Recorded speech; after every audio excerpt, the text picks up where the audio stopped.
Hello, everyone, and welcome to today's event, discussing the exciting possibilities of artificial intelligence in education.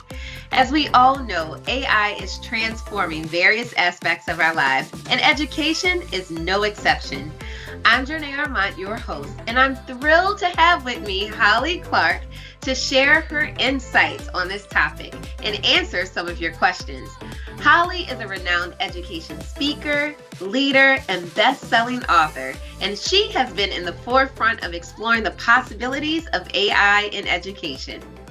Before we start, I'd like to remind everyone that you can use the chat to send us your questions, comments, and ideas. We'd love to hear from you. So, without further ado, let's welcome Holly to the event. Thank you for having me, Jornay.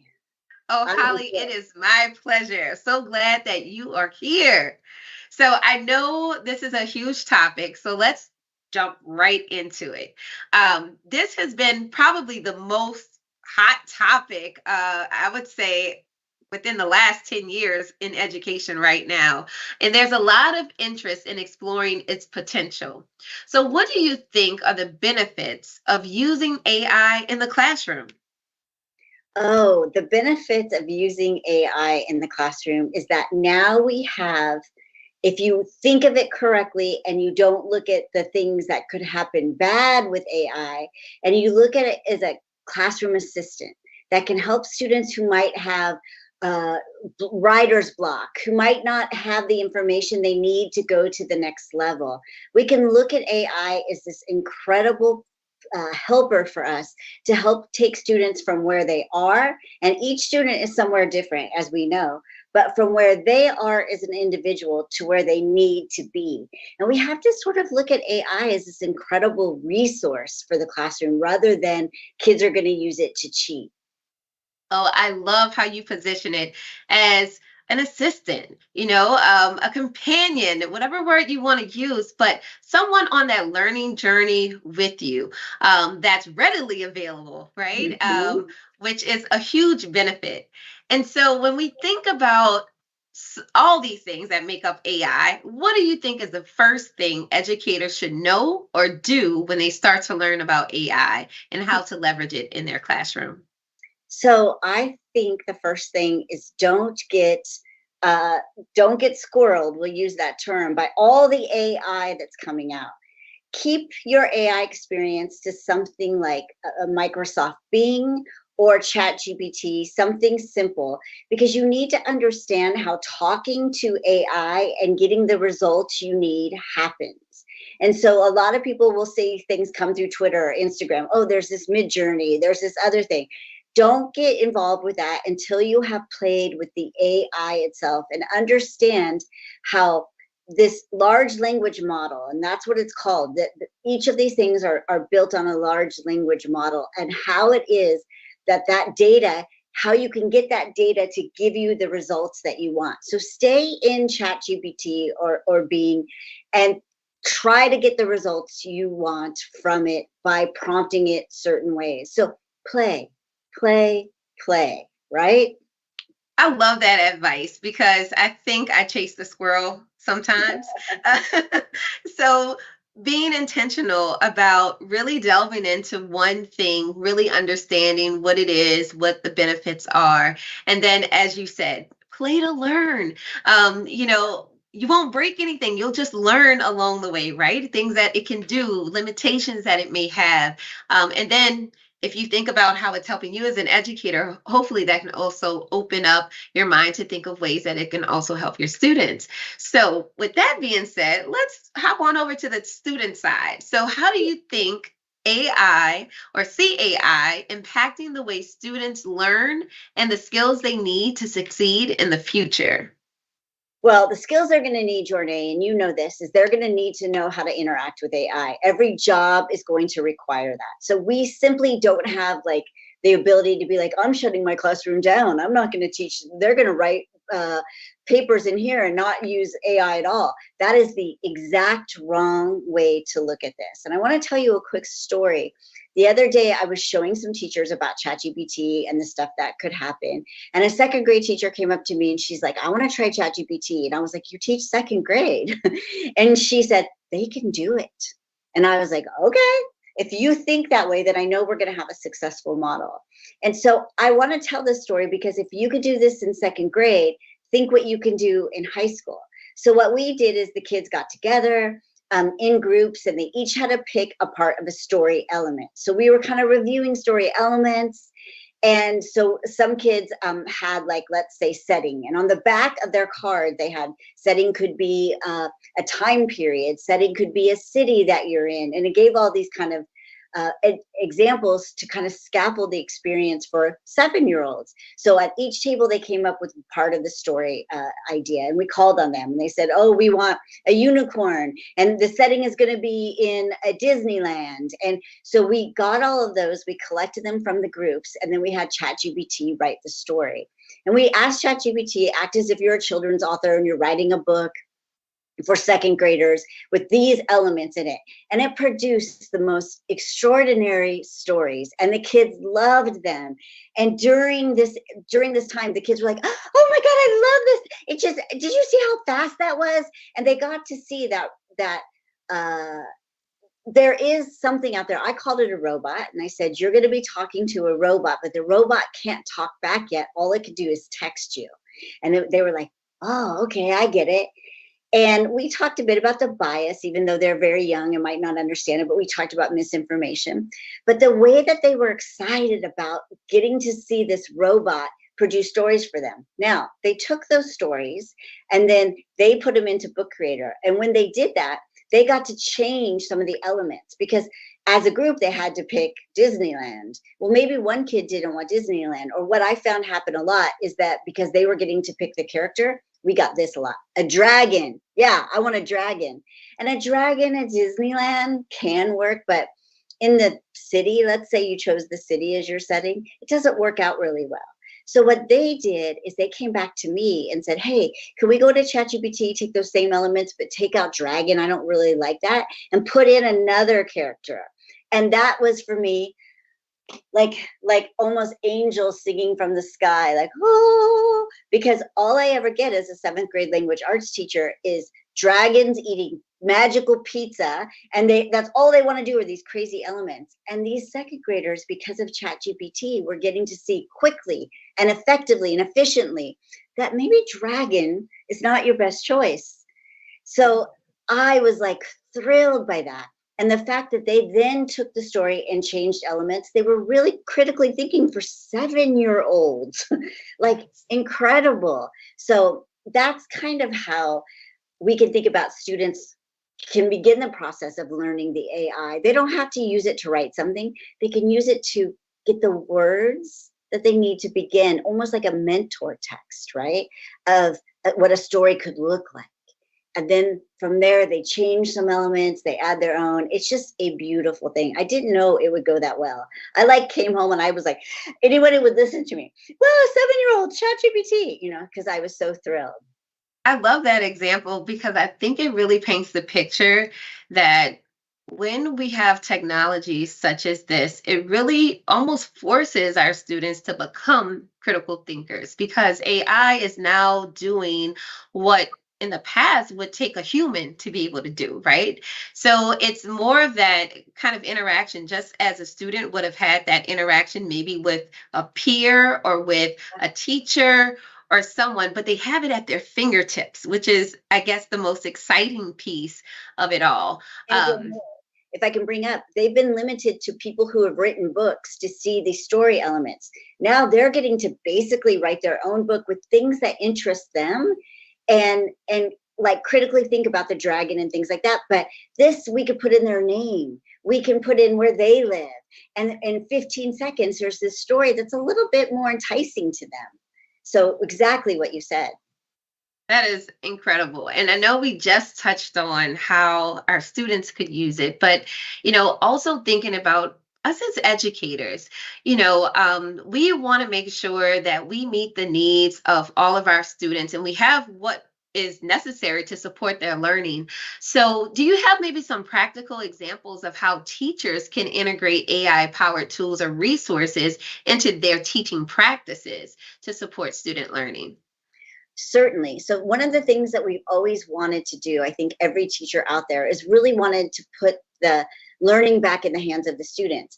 But there's often this push that, well, they got to get the content from me in order to be able to do this. And innovative teachers are like, no, they really don't need to get it from us. But we haven't had the resources for them to get that information so they could come up with their own passions, their own ideas, work on something that they're really interested in, go into inquiry units.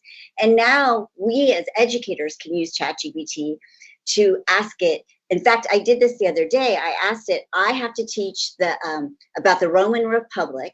How could I teach this and being able to put that learning back in the hands of the students? And I used that exact terminology, and it said, well, here's what you need to do. You're going to set up collaborative groups. You're going to do this, and here are the things you're going to touch on, and here's what you're going to want to do.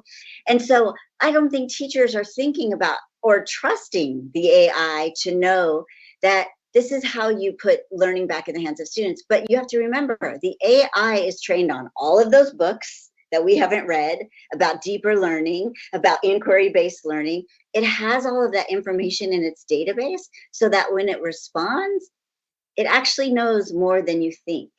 So some people are thinking about using AI to like rewrite test questions or come up with test questions. And that's kind of like my low-hanging fruit one that I try to avoid.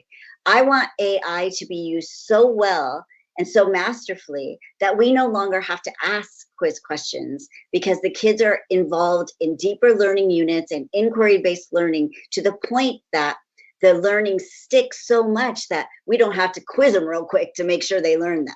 You know what I'm saying? I know what you're saying. And what keeps resonating with me just once again is how powerful this is because the example that you shared reminded me of when I was a coach. And educators in my school building would come to me so that we can have conversations for strategic planning, performative assessments, to analyze, to think about new innovative ways to implement those lessons. And once again, that autonomy is now being placed back on the educator. They have the resources at their fingertips to explore any of these ideas, which is, I think, a time saver to begin with. And then better conversations can happen. Yeah. This is what I learned from, a search, whether it is on, Bing Chat or Chat GPT or whatever AI platform that you choose to use. But it's a starting point for a more rich conversation. And I absolutely love that, Holly. So I want to add one other component to that. So when AI first came out, people were like, oh, you can use it to give feedback to your students on their papers. And I was like, but why you? Why not them? Why shouldn't they be asking for feedback on their papers? All you're going to do is take it from the AI and write it on their paper. That doesn't seem like putting the learning back in the hands of the students. So now when they're writing a paper and you're going through the drafting process wherever you are, they can put it into ChatGPT and say, can you give me feedback? So I think as educators, we're going to have to turn what we have learned upside down in the fact that we've been the ones giving feedback. Now students can get their own feedback and they'll actually do it because there's something fun I saw with these second graders about talking to the robot, right? And if the robot's going to recommend this, it's a little more fun than your teacher. Oh, so yeah. we have to really take that into account. And so, speaking about talking with the robot, I think that I heard that you have a good resource, maybe that can help students or educators, maybe with some prompts to help them figure out, like, how do I talk to this robot? You Yeah. want to share that with us? Yeah, so I have a quick start guide for teachers and students around prompt engineering, which is really the questions, the things you're going to ask the AI to do. I actually have this in my new book, the AI Infused Classroom, so you can get a better look at it there.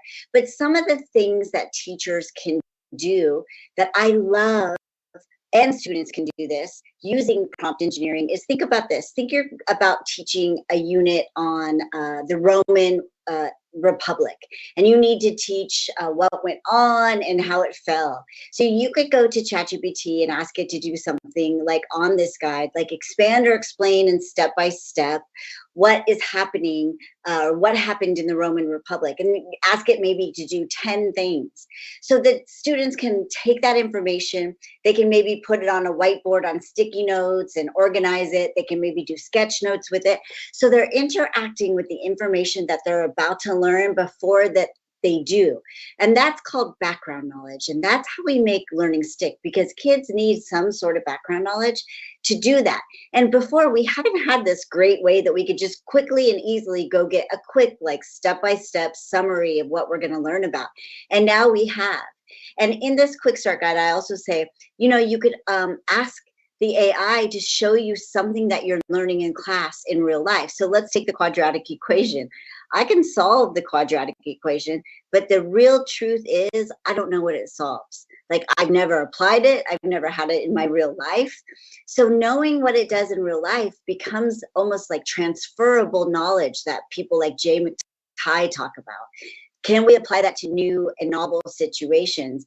And asking the AI, where does this apply in real life, gives us an example of where we might have that transfer of knowledge. So there's just a lot of really strong things we can do if we use the right prompts. Another one I'll end with, because there's the whole graphic, and you can read about that in that chapter, but is the idea of maybe you're writing a persuasive paper and you ask the AI to tell you possible counter arguments or play devil's advocate to what I've just written down here. And it can tell you things that might be a little iffy with your argument or your persuasive techniques. And I think if we think of it like that little friendly robot assistant over on the side, we can really begin to reframe, instead of being afraid of it, really open our hearts and our minds to this AI. Absolutely. And, thinking back when I was a teacher in second grade, I can see this being one of the very first lessons as we're talking about the different resources we have to help us be successful in the classroom, and having lessons with students as we're collectively maybe trying things out and learning together and seeing what information we receive. So I think this is a great way to kind of get the year started with students. Now, Holly, I know we both agree here. The power of a teacher can never be replaced in the classroom, but we also know how important it is for differentiation and personalization of learning to the growth of our students. But that does take a lot of time and lots of skill to do that effectively. So I'm really excited about the possibilities AI brings with being a companion with the teacher to make this happen a little bit more effectively. So how do you see AI helping teachers to help differentiate instruction or personalized learning for their students? Well, I see the low-hanging fruit things that you can do, like taking an article that you might be reading in class and asking the AI to do it in a second grade level, a fifth grade level, an eighth grade level, so that you're meeting students where they are, so they can ingest that information, because it might have been outside of their zone of proximal development. So this will put it inside the zone so they can still learn and tough enough that they can expand their skills. But when we're talking about like differentiation, one of the things that happens is that kids often, differentiation happens when the interest level is peaked, when you're bringing in stories from your culture, from your way of living, from things that to make those things for students, or have them make them for themselves, for students to go and ask the AI possible questions about maybe a writing prompt or about the fall of Rome, so that they can be like, oh, that's interesting. And it can really expand on them wanting to learn this information. So if we think about that, we teach students first, and you and I heard this at a conference a lot lately. If we teach students first and content second, we want to put students in a place where they're passionate about what they're learning about. In the past, language arts teachers, as an example, have said, we're going to write a persuasive essay on school uniforms. Well, instead of that, we don't have to do that anymore. We can let the kids find something that they really, really care about and write and use the AI to research that information so they can write about what they're interested in. I might have a student who loves sports, so they need the skills of inferring and certain skills in that grade level. I can ask the AI for a story that does those skills, but uses sports. Or my other kid loves Taylor Swift. So I can say, we have to do these skills. Can you write a story with Taylor Swift that would do that? And it could in 15 seconds. So think of how fun that is. I love the Taylor Swift example because probably, I don't know, 20 years ago in my classroom, I probably would have used like an example of Mariah Carey. Yeah. And my students still would have had a disconnect with me, right? And so I think once again, we could connect with our students a little bit more because now we also have the resources at our fingertips. So I think this goes into my next question. Does AI allow us to give students ownership of their learning? Journey, this is why I wrote my new book, because I saw people doing that obvious substitution, which I've already talked about. We can have it make quiz questions. We can get feedback on students' papers. And that was all about the teacher. And I think that AI is really important for the teacher in lesson planning. But I think we need to shift to think about how is it that we can put that learning back in their hands. And with deep learning, with inquiry-based stuff, we've never had the resources. When I did inquiry or deeper learning, I had to go to the library, get some books so that students could go and find their passion and try and figure stuff out. But the resources has always been the problem. And not only going to the library, sometimes I had to buy those resources, and that's just not good for teachers. They don't make enough money. So now those resources that we need to have kids interact with information, to ask bigger questions, to just really ingest things because they're passionate about it. It's all there in ChatGPT. And if you have 15 seconds, we can grab it for you. So, Holly, there's new tools, especially in the area of AI, that's coming out every single day, or new innovations within tools that already have AI. So, how can educators stay up to date with the latest developments in AI in education? And maybe what resources do you recommend for those interested in exploring this topic further? So, Jornay, what I say, we have different level of teachers and educators and tech enthusiasts, right? Some people are going to jump all over all of the things and they want them coming through their stream all the time. But really, I think that teachers need to focus in on ChatGPT or Microsoft Bing and get to learn how an AI corresponds with you using this natural language processing.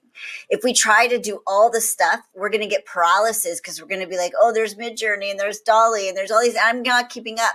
No one needs you to do that.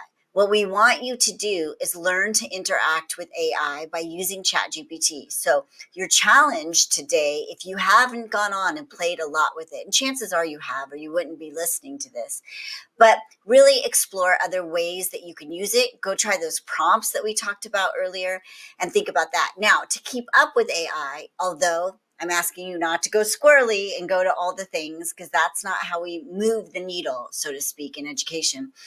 But you need to use your social media platforms like TikTok or Microsoft, I'm sorry, not Microsoft, but Instagram. And what you need to do is go to the search function. And most people don't know this, but TikTok is actually has a bigger platform for searching than even Google. It's the number one place where people go to find information. So up at the search bar at TikTok or Instagram, you would put in AI, maybe AI in education, but you have to be very intentional about liking the videos, reading, watching the video all the way to the end, because these are all signals to the social media platform that you like this content. And now it's going to deliver to you more of the AI content. Right now, you might be getting how to use my oven in my kitchen a different way for different kinds of cooking. You might be getting all kinds of different things. And this is just going to add the AI to your algorithm. So I want you to think about creating an algorithm that has AI in it, So you feel like you have some stuff coming up, because I will tell you, Jornay, I've spoken to a lot of audiences lately where I ask people, have you used or heard of ChatGPT? And many people raise their hand that they haven't. And for me, because my algorithm just gives me AI stuff, I'm like, where have you been living? Like under a rock? But that's not the right thing to say, really. The person's algorithm is not the same as mine. So you need to create your AI in education algorithm. That is a great tip, because what we put in is what we're Yeah. going to get out on the Yeah. social media platforms and AI as well, right? Since it is generated by what we do. So thank you for that great advice, Holly. I will be in Instagram and all those other social platforms typing in those things that I want to see lately. So we also have a lot of questions in the chat, Holly, and I know Ooh. you're getting some from educators about AI probably every day. So what do you think about maybe answering some of those most burning ones today? Yeah. All right. So I think this first one is one that I think every educator right now, if you're listening, wants to know. All right. We kind of touched on this a little bit, but there are a lot of tools out there for AI. A little earlier, you mentioned, sticking with Chat GPT or maybe like a Bing chat. But even when learning in general about AI, where can someone start just learning the process? Not even the tool, but what is AI? So for me, I think you learn from many sources, right? There are some books out there. I've written a book. My friend Matt Miller's written a book. There are people who have written some books. So if that's the way you learn, I now learn from videos and from people showing me what they've done. So I have a really solid algorithm on TikTok for AI. So I'm learning that way. I'm also watching people on Twitter, what they're saying. I'm watching other educators. I'm curating a list of people that I trust in the field.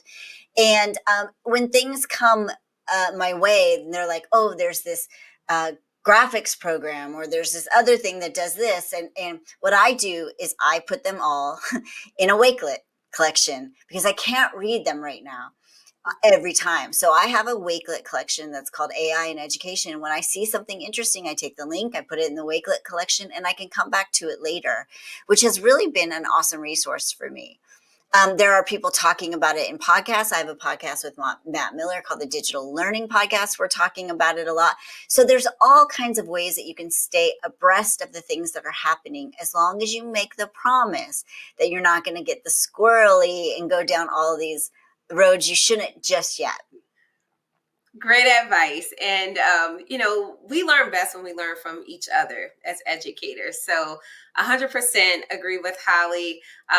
Get connected with people. Yeah. See who's talking about AI in education, who's already using it in their classrooms. Those are great places to start. And I think those two tools you mentioned a little earlier, ChatGPT and possibly Microsoft Bing, are great ways to maybe even start that conversation with your colleagues as well. So here's another one, and I've seen this question all over social media, and it's centered around students cheating. So the question is, how can I stop kids from cheating using AI? So that is a really great question, and one I get all the time too. And all I can say to the people who ask that question is, it's too late. Like, that question has been answered, and the answer is, I don't think you can. They are, like with Google Bard, which is coming out, which is like a Chat GPT, which I'm not super impressed with yet, but it'll learn and get better. That particular company is saying that they are going to put a watermark on stuff that is produced by their platform. So, but then a student can just type at another screen what it said. Like, I don't think that stops the problem.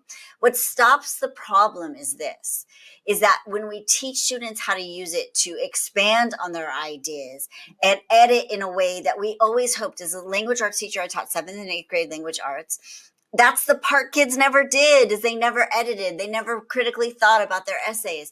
We now have this beautiful opportunity, if we put our arms around it, to be like, yes, these kids are going to finally edit. And we have to stop worrying about the cheating process and bring in those processes that allow students to critically think about what the AI produces versus what they produce, and where that symbiosis can work to make a better paper for them, because it's over. No one's going to be writing without AI anymore.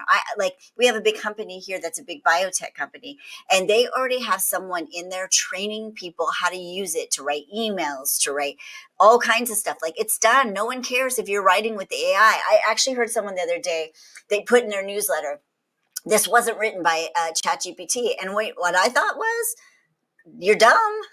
Because why wouldn't you have ChatGPT help you to make sure there's no grammar mistakes? I understand you need to get the ideas out there, but from like today on, everyone mostly is going to have a little help from ChatGPT. So that question, we need to get over it. Instead, look at how can we help students use AI to write. Yes. And I've tried certain prompts just to see what would happen. And so I tried one where I asked it to provide a personal statement centered around these 3 principles, right? Uh-huh. And it was so interesting. It said, it's a personal statement, so you would need to come up with the ideas, but here's some suggestions on how you can get started. And I went, whoa, that's exactly Yeah. what we need, because still in the Yeah. classroom, right? Yeah. Even as an educator, we don't give kids all the information. We Yeah. guide them, right? Yeah. So once again, a companion, a guide. A coach. So what about these educators that are in now? They are exploring these possibilities. What can they do today, tomorrow, or even next school year? So I think the first thing you have to do is go use it with kids. See how they react, see how they respond. And a lot of people are like, I'm not introducing them to it. Oh, honey, they know. And I do know a lot of high school kids who are opting not to use it because they're afraid of the implications. Because right now, if you put something in turnitin.com to see if there's plagiarism, it will look for AI. And right now, it's really saying that a lot of stuff is written by AI. So I had to go find out about that. And I took my first book, which I wrote in 2017, and I took a chapter from it. And I put it in turnitin.com, and I said, is this written by AI? And it came back that 80% of it had been written by AI. We didn't even have AI in 2017. I wrote that. I spent a lot of time writing that. But so there are false answers coming from Turnitin.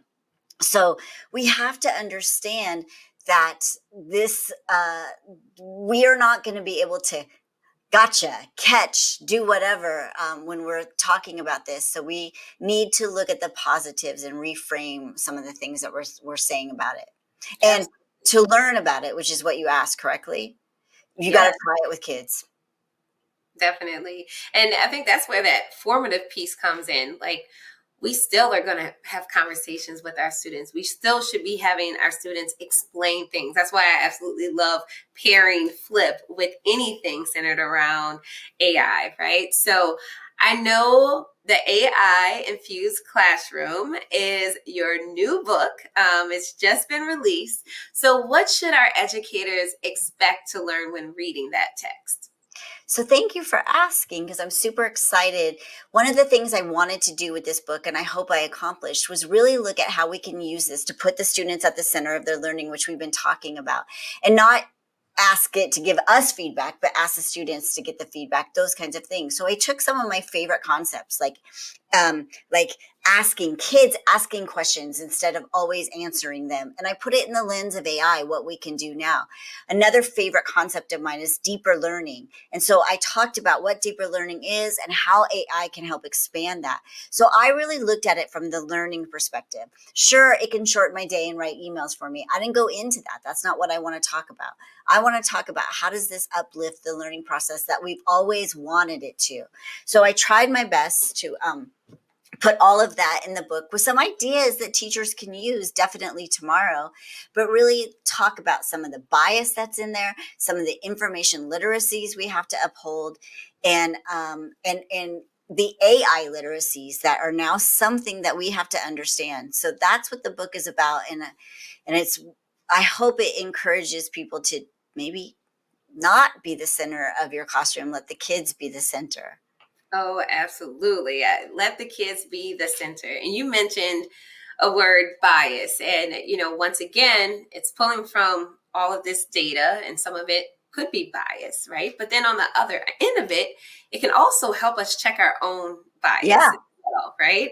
Yeah. And so I know we could go on and on and on, but Holly, any final thoughts you'd like to share with everyone watching? So I really am concerned about the bias. So my final thought is going to be that bias. So it's trained on 45 terabytes of information, which is 500,000 lifetimes to you and I. But some of that information is Google Blogger. So someone could have sat down and said the Holocaust didn't happen, or slavery, which we're hearing from some states, wasn't all bad, which we know it was all bad. And so if people wrote a blog about that, that is some of the information that is coming and could come back to you after your prompt. So you have to help students and teachers understand what this is trained on, some of the bias that it could come back with, and some of the coded bias that we don't even know is there, that the people coded into it, not even thinking, just didn't do things correctly show up. So I think this is a great opportunity for us to reimagine information literacy in a world of AI, because I will say that as educators, I don't think we did a good job of information literacy with Google searching. I think we let kids look at websites and just be like, oh, here's my works cited. I use this site. Did you validate it? How do you know it doesn't have any bias? What do you think the intention of the author was? We didn't do that. And in 2020, we had people who had went to the internet and validated that JFK Jr. was still alive. So that shows that we didn't do a very good job. So we don't have the opportunity this time not to. We have to teach kids to critically analyze information. And this gives us that push we might need. That's good to know. So information literacy should be in the forefront of exploring AI. And something simple to even implement is, what do you notice about what was received back after our prompt? What do you wonder? What would you change? How could this perspective be different if we're looking at it from another point of view, right? Mm-hmm. So I think those are those critical questions that we need to have in the forefront of learning with AI. Yes, think about the Revolutionary War. What if we asked the AI, what would a person of color think during the Revolutionary War? What would a woman have thought? What would a Native or Indigenous person have thought? Those things that are not included in our textbook. So you're so right. Like, we can get those other perspectives. I love it. Love it. Love it. So Holly, thank you so much for your time today and for sharing your insights and knowledge with us. We always appreciate it. Thank you for having me. And I hope that everyone will leave this conversation thinking about the amazing possibilities that can happen with this AI, and not that kids are going to cheat to write essays. That's not what we're going for. Absolutely. Well, friends, before we sign off, we wanted to share an exciting update which has been released on Flip. At Flip, serving our community and our mission to make learning fun and empowering for all is at the heart of every decision we make. So we asked ourselves, how can AI technology help our Flip community save time as well as enrich the learning process? So introducing Topic Copilot, a new AI-powered feature in Flip that can save you time by providing a list of topic suggestions for your classroom in seconds. So let's see it in action.